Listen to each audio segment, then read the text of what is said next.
Welcome to Shadow of Truth with your host Dave Kranzler from InvestmentResearchDynamics.com and Rory Hall from thedailycoin.org. And today is Tuesday, July the 14th, 2015. And we have the distinct pleasure of revisiting, I should say, with Mr. John Titus of Best Evidence.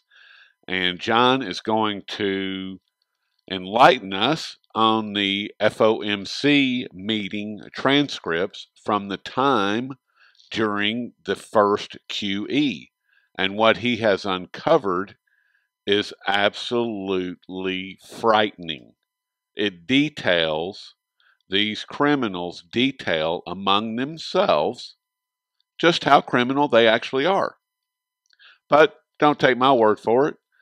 We're going to dive in pretty deep here with Mr. John Titus of Best Evidence, along with your host, Dave Kranzler and Rory Hall. And here we go. Thank you so much for tuning in.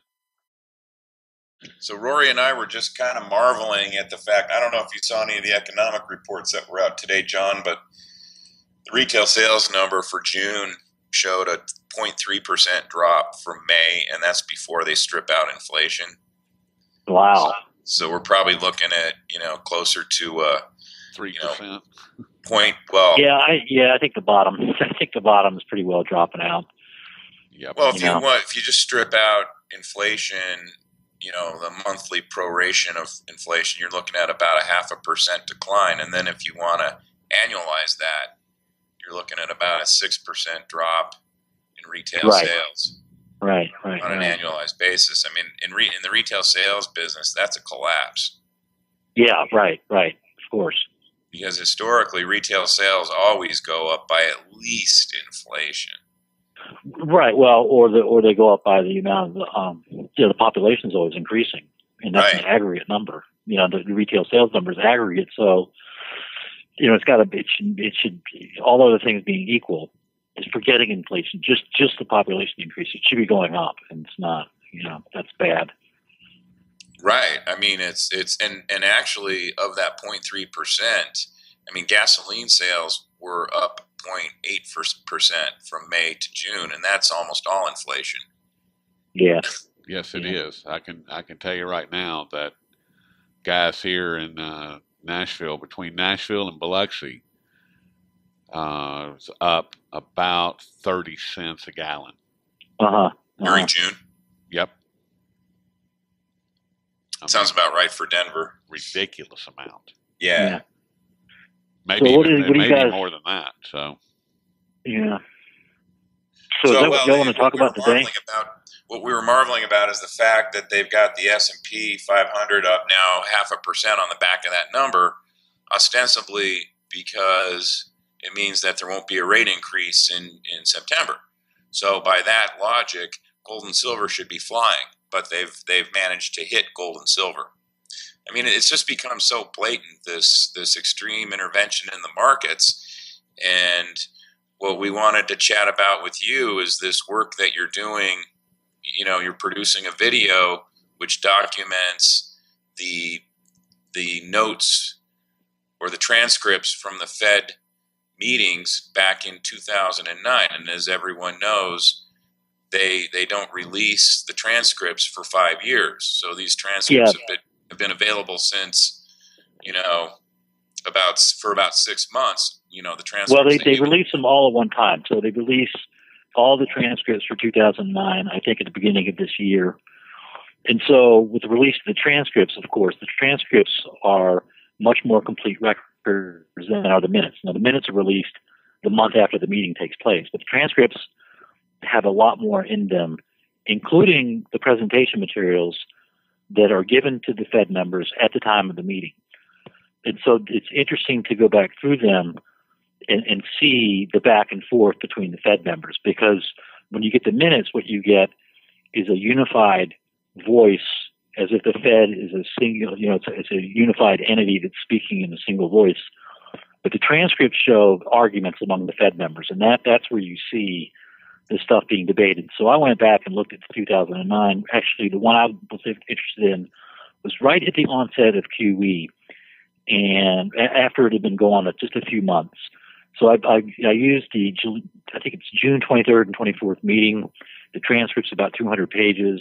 The materials are about 50 pages. I frankly probably bit off more than I could chew in trying to do this video, but it is interesting going through that transcripts and seeing what's going on in those meetings, because what comes out is that not all of the Fed members agree with the prevailing view. Now, at the end of the day, they all end up voting for it, but they definitely, you see some dissenting opinions. And that's useful because it tells you that the Fed knows what it is doing. For example, at the very, very beginning, back in June 2009, the Fed had just bought mortgage-backed securities. I think it had bought about $400 billion at the time. And actually seen this story before involving the same bad actor. And we saw it actually here in the U.S. If you remember, to get into the European Union, Greece had to hide a lot of its debt because its debt to GDP ratio was too high for the standard that was prevailing and it was enforced back at the time. So to hide that debt, Greece hired Goldman Sachs, and Goldman Sachs arranged a swap deal to mask and to disguise a portion, enough of Greece's debt to get it into the EU. What Goldman did not tell Greece is that this swaps deal is going to blow up in your face, and we're so certain that it's going to blow up in your face that we're going to place massive bets that it's going to blow up in your face, and that you're going to end up owing way much more money in debt than even your existing debt right now. And Goldman made $500 million on that swaps deal, and that is Goldman's MO. They make an arrangement, they make a deal, they make a loan, they sell you some mortgage-backed securities, and they say this is a great investment, and they don't tell the people that they're transacting with, oh, by the way, we're shorting the very thing that we're selling you. And the same thing actually happened in the U.S. back in the 2007, 2008 timeframe, and it was called the Timberwolf and Abacus deals. I don't know if you guys remember those. But they were mortgage-backed securities, and Goldman had hired John Paulson from the hedge fund and said, hey, Paulson, why don't you go out and find like our worst mortgages? We really want to get them off our books. Just kind of we'll package them together and we'll sell them to investors. And that's what they did. And Goldman, they shorted the very things that they were selling their investors, and they shorted them by way of credit default swaps. They took out insurance on the very product that they were selling to their investors. And sure enough, those mortgage-backed securities blow up in the investors' faces. They become worthless, and Goldman enriches itself by collecting on the credit default swaps. That was the famous Senate hearing where Carl Levin is just blasting Lloyd Blankfein, saying, "You have these emails saying this is a shitty deal. Boy, that Timberwolf was one shitty deal." And Levin was so incensed by what Goldman had done, he actually lodged a criminal referral with the Department of Justice. And the Department of Justice declined to prosecute Goldman. And what people don't know about that, I mean, even in the alternative press, they don't know this part of it, which I'm about to tell you, is that to dismiss that case, to get rid of that case, the Department of Justice actually brought in from Covington and Burling, which is Goldman's law firm, and it's Eric Holder's law firm, and it's Lanny Brewer's law firm. They brought in a guy from outside the DOJ inside the DOJ, a guy who was a white-collar criminal defense attorney. He had never handled a prosecution in his life, and they made him the head of the Timberwolf investigation into Goldman Sachs. And once they decided not to prosecute on the grounds, supposedly, that they didn't have enough evidence, they get rid of the case, and this guy they brought in went right back to Covington and Burling, just as Lanny Brewer went back to Covington, and just as now we know Eric Holder is going back to Covington. That is how far the banks and the powers that be will go to exculpate Goldman. But that's the one thing you never hear in the Greek, in the coverage of Greece is, well, over half of their debt is actually legally invalid. I mean, what Goldman did with Timberwolf was criminal fraud. They perpetrated a criminal fraud. There's no doubt about that. Every single element of criminal fraud is present in what they did and what Goldman did with Timberwolf, and every element of criminal fraud is in force and is applicable to what Goldman did to Greece. Goldman did the same thing to Russia back in 1998. That's their MO.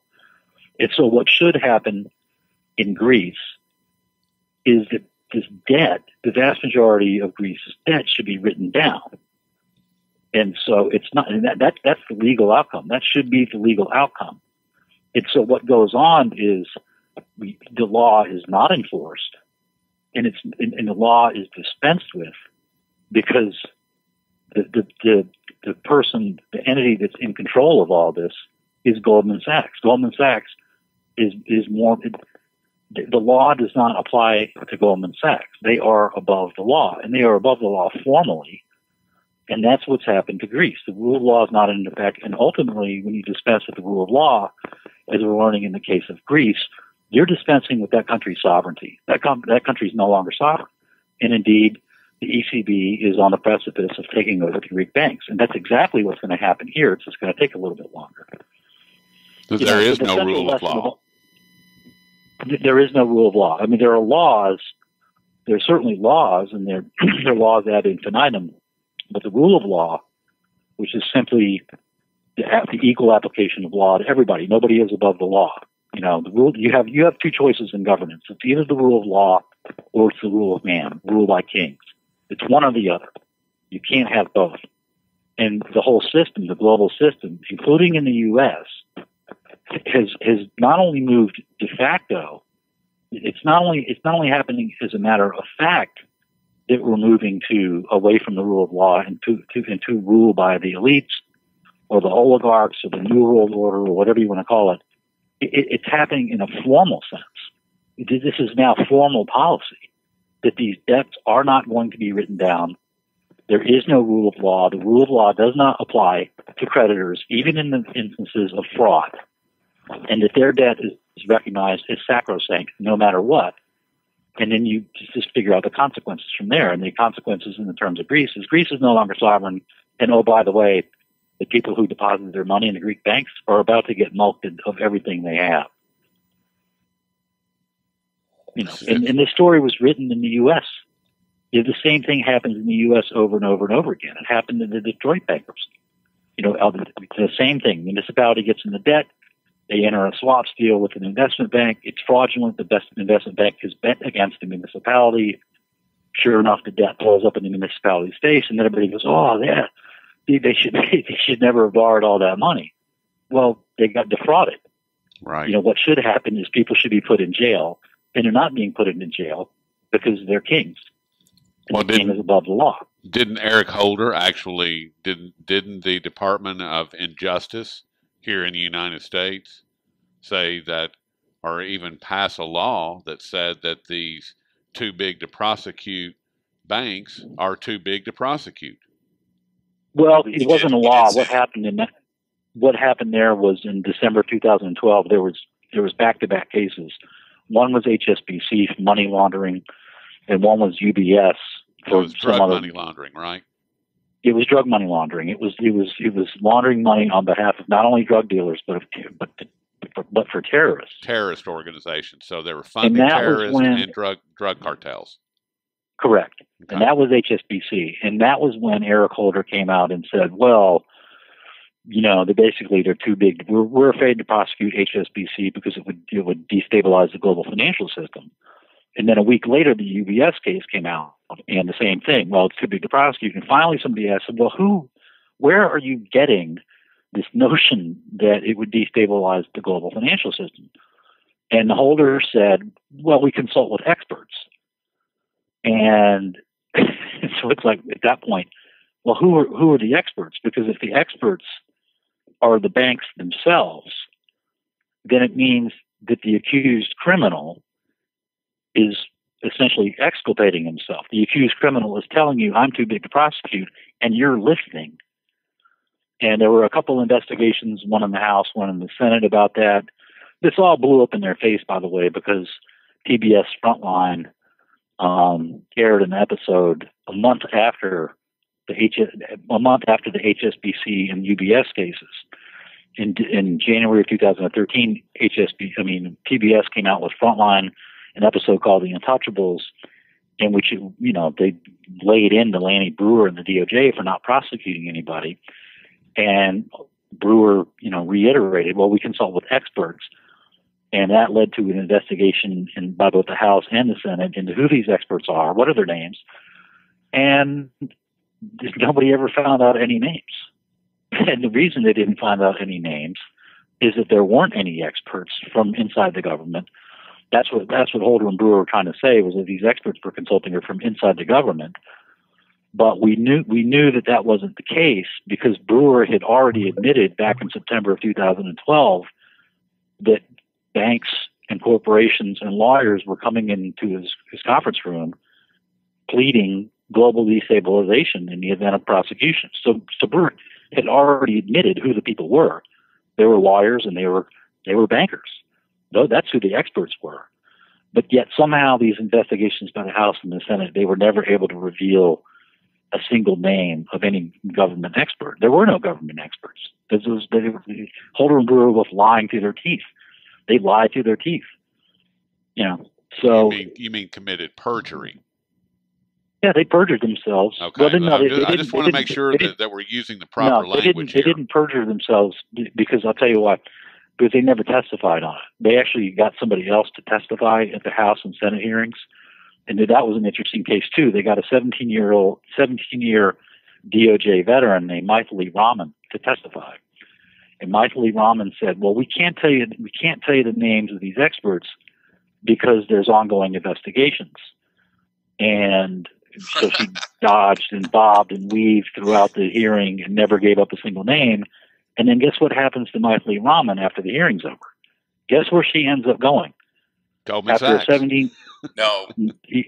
Covington and Burling. Covington Burling. The firm. Of course. Covington Burling is the firm. And nobody covers this. I mean, nobody, even in the alternative press, covers this because it's like, oh, Covington's too powerful. Oh God, we can't possibly say anything about the awesome Covington. Oh my God. And so, forget it. The whole system is just doomed. Let me just cut in here for a second, because you said something in the email exchanges that we had about the work you're doing and the video you're producing that I found extraordinarily compelling. And this was after you had read through, a couple of the Fed transcripts from 2009. And you said, the more I learn, the more I realize that the Fed is nothing but a criminal enterprise, that the guys at the top know it, but that the guys like Haining and Lacker probably do not. Can you elaborate on that? Yeah. If you look at the Fed transcripts, you get the back and forth between Fed members on policies that are about to be implemented.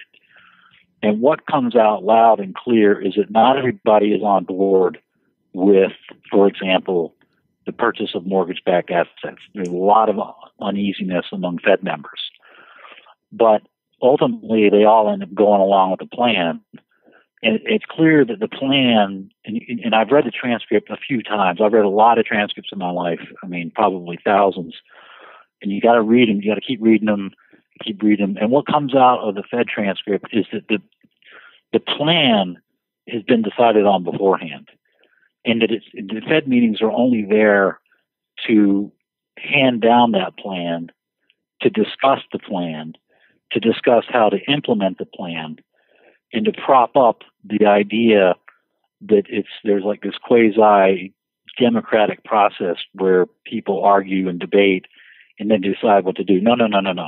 When you read the Fed transcript, it's very much a corporate organization where the people at the top, the Fed chairman and the chairman of the New York Fed, those are the people at the very minimum at the top who, and I don't know whether they're the architects of the plan, but they're certainly the ones who are charged with implementing the plan.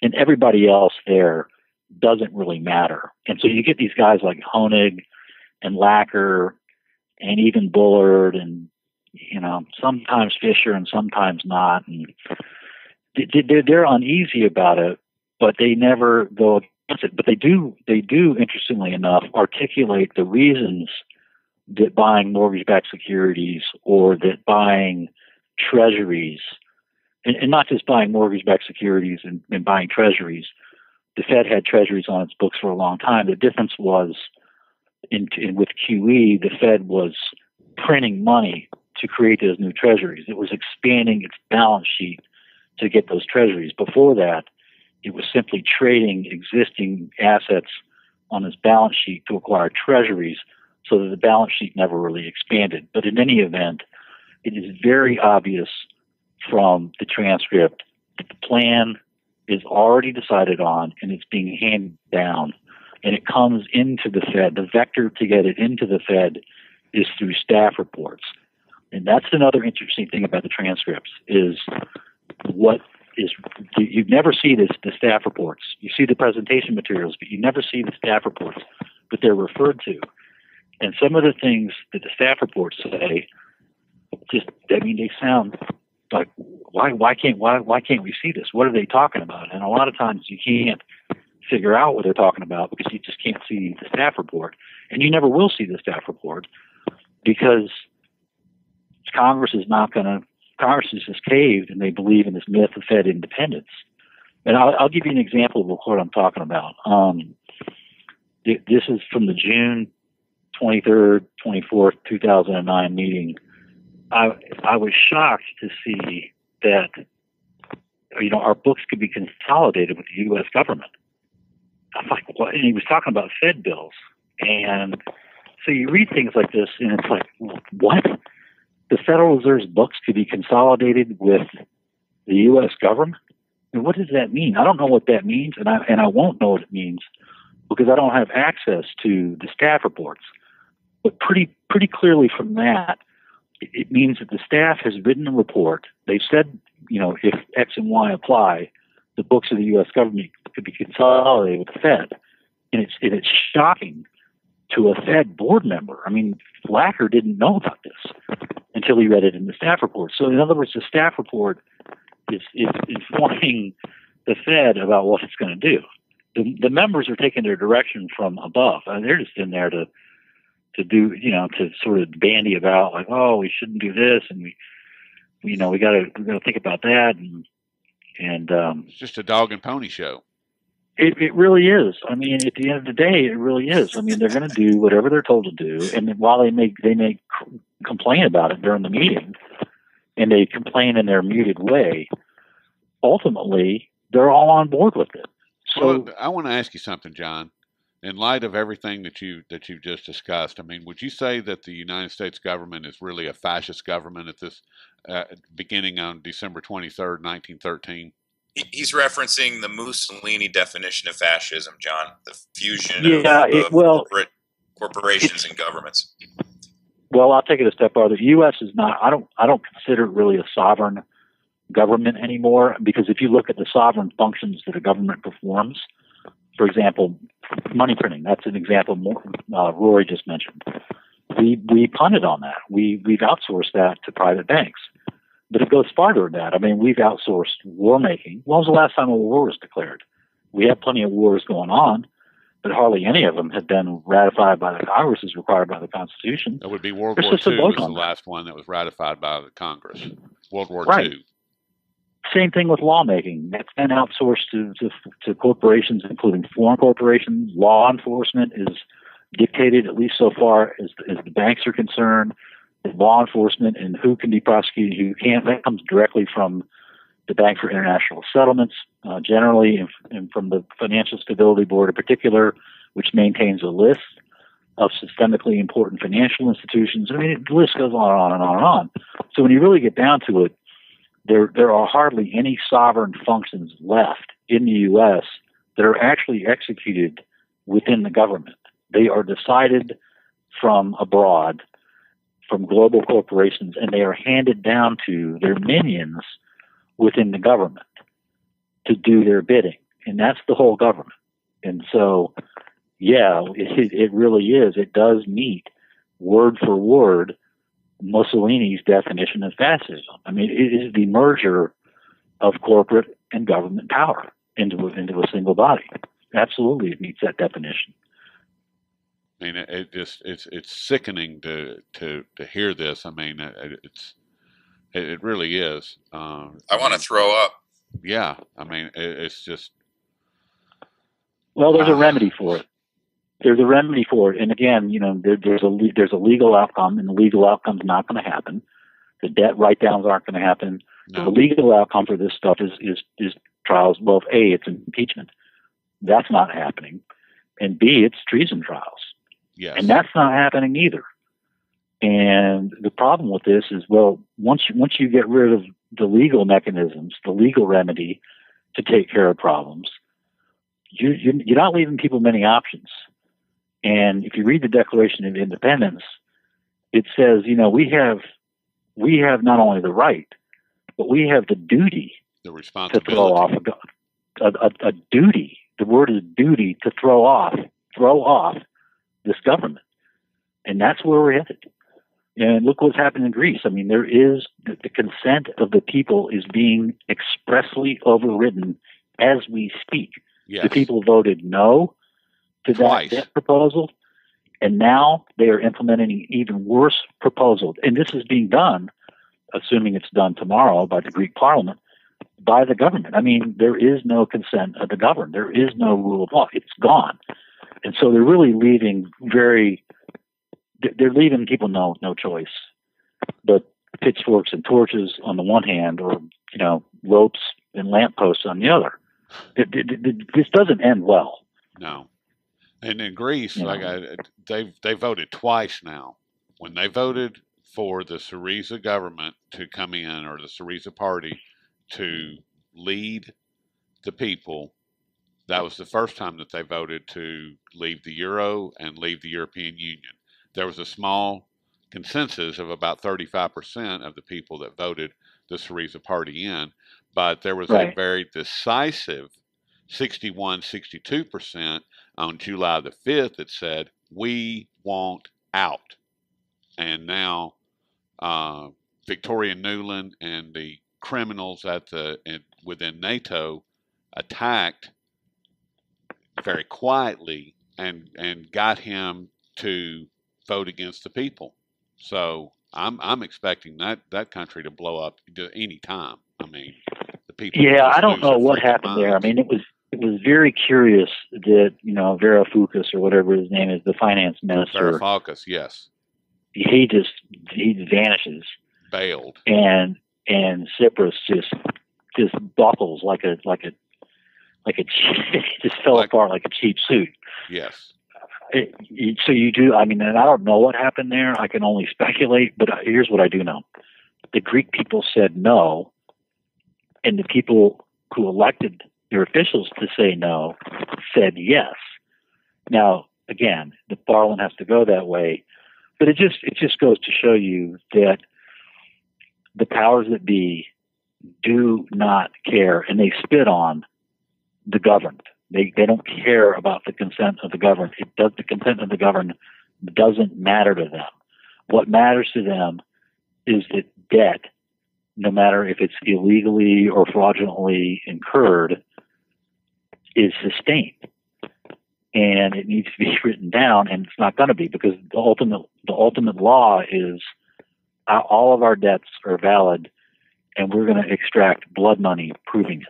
Well, this all kind of gets back to a statement I made back in around 2003 when I had gotten up to speed on all of this.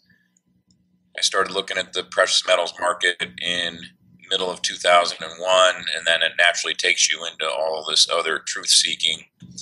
And I basically said the powers that be are going to hold up this system with printed money for as long as it takes to sweep every last crumb of middle-class wealth off of the table and into their own pockets, and then they'll let it collapse. What it's taken me another 12 years to figure out, I figured the mechanism was money printing and inflation, but really the extraction mechanism is debt. Because what happens is they extend debt to every possible segment of the economy, and anyone who's willing to take out more debt, they extend that debt, and they know full well that the people taking this debt out can't pay it back. Right. Which and makes the debt invalid. That's exactly right. And when a lender makes a loan that he knows can't be repaid, that loan is invalid. That it's fraudulent conveyance. It's fraudulent conveyancing, you take it off the table. And that's what we need. You really need this debt to be written down and or eliminated to really return the rule of law, because you can't have two kings in a kingdom. And right now, the only king in the kingdom is debt, and the player behind the debt is a criminal. So people are not coping with the consequences of that statement. The criminal debt is the king and the only king in the kingdom, and everything else is you can figure out from there. And so unless you expect the criminals to reform themselves, criminals are going to do what criminals are going to do, and you're going to have to deal with it. Well, that's the law now. Well, the criminals have already said, well, we're not going to prosecute ourselves.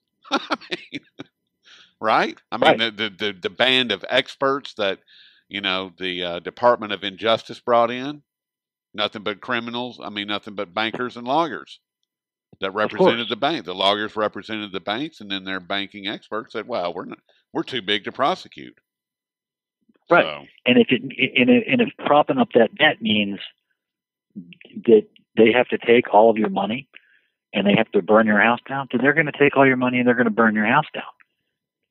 Period.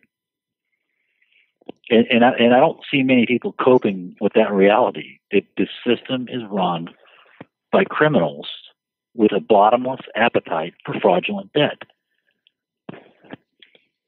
Well, we need some solutions, and we need to get organized on this side of the table, because they are obviously very well organized and they have a very good plan in place to steal and to, as Dave said, sweep every last crumb of wealth off of the table and into their pocket. And folks, if we don't get serious and start getting organized on this side and start doing something for ourselves, then they're gonna come and they're gonna do exactly what John just described. They're going to take all your money, and then they're going to burn your house down, and then your family's going to go away. And it's just that simple. That's exactly right, Rory. And keep in mind that one of the games that these people are really good at is divide and conquer. Exactly. And so I agree we need to be organized, but it's very disheartening to see people as polarized as they are along the traditional, left-right or black-white or rich-poor lines. Yep. When in fact we all have a common enemy, and we need to deal with that. But the left-right divide has got people divided. I mean, the right ends up carrying Wall Street's water because they get duped all the time, and the left, frankly, is too much of a coward to stand up and call out people, for buckling. I mean, you get these absolute frauds in office, and people get behind them, like Elizabeth Warren. She's a total phony, complete phony. She should get behind an auditor of the Federal Reserve. She won't do it. Her little creation, the Consumer Financial Protection Bureau, is busy as we speak, harassing credit unions because credit unions make loans that they won't securitize, and so we have this division, and it's very, very upsetting to see what happens. It is very upsetting. Here's what the basic problem is. I mean, I don't know if you guys can think of one, but I can't think of a major country that's had its government overthrown by the people since the French Revolution, which was not too long after the American Revolution.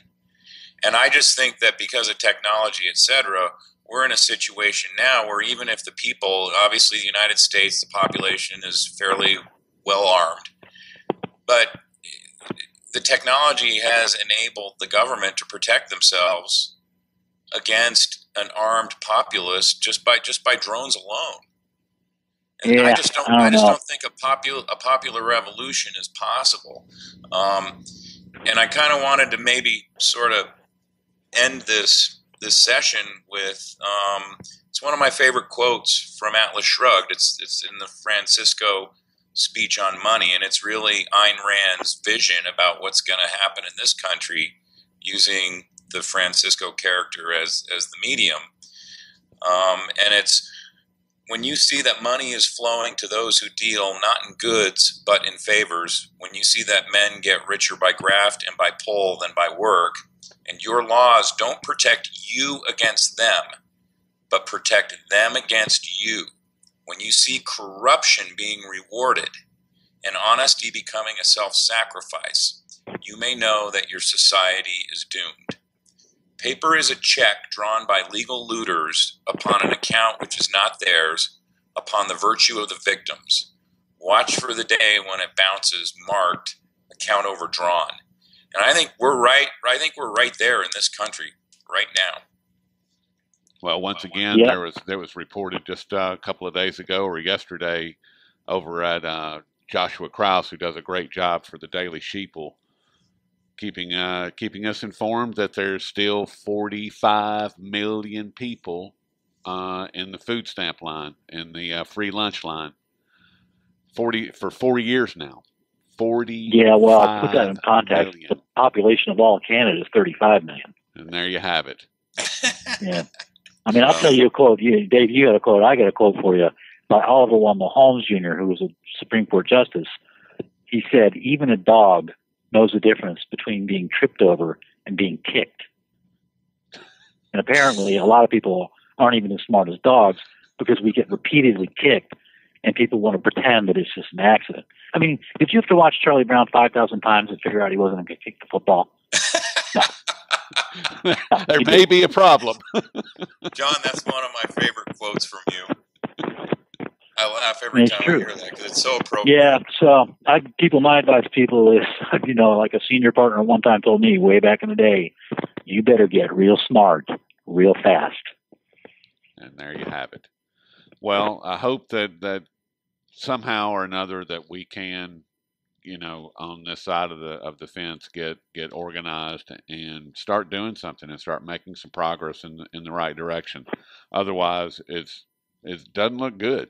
But John, it's been great speaking with you, and thank you very much for sharing all your wisdom and all your knowledge. And I greatly appreciate it. I want to thank you for going through those transcripts, because I know that for me, it just sounds like a headache. Sounds like a headache waiting to happen. So I really appreciate thank you. Thank you for having me on, Rory, and thank you guys both for keeping up the good fight. We all need to pitch in. Do you want to tell everyone where they can find your video work? It's on YouTube. I've got a channel. It's called Best Evidence. Actually, Dave, the bulk of my video work that I've done was with you when we were doing Golden Truth. But I'm just getting the channel started, and I'm kind of taking my time, and I'm still learning a lot. So I'll let you guys know when I got it done. John does phenomenal video production work, and I can't wait to see this video that you're working on now. And hopefully we'd like to have you back for an update as you get closer to finishing it. Yeah, I'll get it finished one of these times. It might be kind of long, but whatever. I'll get it done. Well, get it done, and we'll have you back on, and we'll have a launch party. All right, fellas. I appreciate it. All right, John. Thank you so much. Yeah, y'all take care. Thanks, John.